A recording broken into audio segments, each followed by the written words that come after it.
ទីបំផុតស្នងការខេត្តកំពតបង្ហាញមុខប៉ូលីសជាជនសង្ស័យទាំង32នាក់និងអ្នកទទួលផលចោរកម្មចំនួន4នាក់ប៉ូលីសទាំងនោះមានតួនាទីធំណាស់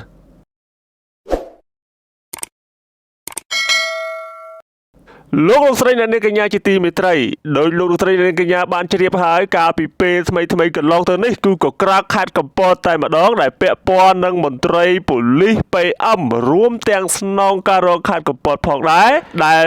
ចូលកាត់សៀលលួចរបស់របរនៅក្នុងកាស៊ីណូមួយនៅឯព្រែកចាកនៃខេត្តកំពតធ្វើឲ្យមហាជននៅក្នុងបណ្ដាញសង្គម Facebook ភ្ញាក់ផ្អើលជាខ្លាំងហើយរយៈពេលប្រមាណថ្ងៃជាបន្តបន្ទាប់នេះមហាជននៅក្នុងបណ្ដាញសង្គម Facebook ចង់ឃើញមុខប៉ូលីសក៏ដូចជាមន្ត្រី PM ដែលប្រព្រឹត្តអំពើដែលមិនស័ក្តិសមជាសមត្ថកិច្ចនោះរួមទាំងលោកផៃវណ្ណៈក៏បានធ្វើការបង្ហោះសារនៅលើគណនី Facebook របស់លោកផងដែរដែលនៅក្នុងនោះលោកផៃវណ្ណៈបានបង្ហោះសំណេរបែបនេះថារូបថតទាំងនេះសុទ្ធតែជាមន្ត្រីនគរបាលវីរៈសេនាតូចការពារព្រំដែននៅខេត្តបន្ទាយមានជ័យត្រូវចាប់ខ្លួនបញ្ជូនទៅតុលាការខេត្តបន្ទាយមានជ័យដើម្បីផ្ដន្ទាទោសតាមច្បាប់ពីបទពាក់ព័ន្ធនឹងប្រព្រឹត្តបទល្មើសនាំទំនិញឆ្លងដែនខុសច្បាប់រូបភាពត្រូវបានបង្ហាញឲ្យមហាជនដឹងច្បាស់មិនមានការលាក់បាំងនោះទេដោយឡែកមន្ត្រីចៅនៅខេត្តកំពតមិនអាចបង្ហាញបានព្រោះខ្លាចប៉ះពាល់ដល់មេមិនមែនពាក់ព័ន្ធនីតិវិធីដោយគេរៀបរាប់នោះទេខ្ញុំមិនមែនជាអ្នកកសែតខ្ចប់មកមីសមន់ទេខុសត្រូវខ្ញុំដឹងនីតិវិធីខ្ញុំយល់គ្រប់បទល្មើសទាំងអស់លើកលែងតែបទល្មើសពាក់ព័ន្ធនឹងសន្តិសុខជាតិដែលត្រូវការលាក់ការតែបើបទល្មើសដែលពាក់ព័ន្ធនឹងសន្តិសុខសង្គមគ្មានអ្វីត្រូវលាក់ការនោះទេហើយលោកផៃវណ្ណៈក៏បានបន្តបង្ហោះសារបន្ថែមទៀតថាមន្ត្រីនគរបាលមន្ត្រីអាវុធហត្ថខេត្តកំពតធ្វើចោលគេលាក់បាំងចិត្តឈឹង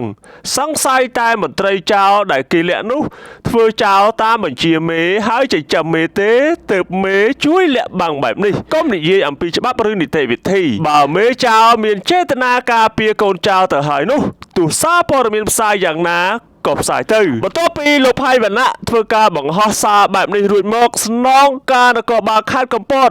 លោកឧត្តមសេនីយ៍តូម៉ៅច័ន្ទមធុរិទ្ធបានធ្វើការបង្ហោះសំណេរដែលទំនងជាឆ្លើយតបទៅនឹងលោកផៃវណ្ណៈដែលមានខ្លឹមសារបែបនេះថាមេណាធ្វើមេណាអ្នកពាក់ព័ន្ធត្រូវតែប្រឈមមុខចំពោះផ្លូវច្បាប់ទាំងអស់រួមទាំងរូបខ្ញុំផងដែរ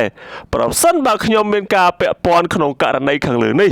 ចំពោះអត្តសញ្ញាណរបស់មន្ត្រីដែលពាក់ព័ន្ធគឺអង្គភាពសម័យជាអ្នកផ្សព្វផ្សាយ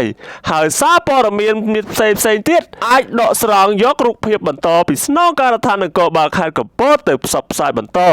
នៅពេលដែលចៅក្រមស៊ើបសួរបញ្ចប់នីតិវិធីនិងចេញដីកាឃុំខ្លួនអ្នកទាំង32នាក់នោះខ្ញុំនឹងបង្ហោះរូបអ្នកទាំងអស់នោះឲ្យសាធារណជនទាំងអស់បានឃើញក្នុងពេលឆាប់នេះដោយការសន្យានៅទីបំផុតនៅល្ងាចថ្ងៃទី31ខែឧសភាឆ្នាំ2026ស្នងការខេត្តកំពតបានធ្វើការបង្ហាញមុខនៅសមត្ថកិច្ចដែលពាក់ព័ន្ធទាំង32នាក់រួមទាំងអ្នកទទួលផលចោរកម្ម4នាក់ត្រូវបានតំណាងអัยការអមសាលាដំបងចោទប្រកាន់តាមរយៈនៃការបញ្ជូនរឿងឲ្យស៊ើបសួរពីបទផ្ដាំគំនិតសំគំនិតក្នុងការលួចដោយមានស្ថានទម្ងន់ទោស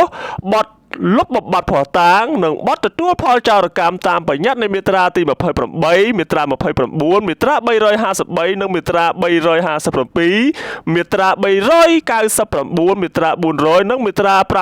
533នៃក្រមព្រហ្មទណ្ឌសូមសាធារណជនទាំងអស់ទទួលជ្រាបជាព័ត៌មានបើយោងតាមអ្វីដែលស្នងការនគរបាលខេត្តកំពតបានបង្ហាញនោះគឺមានតួនាទីធំណាស់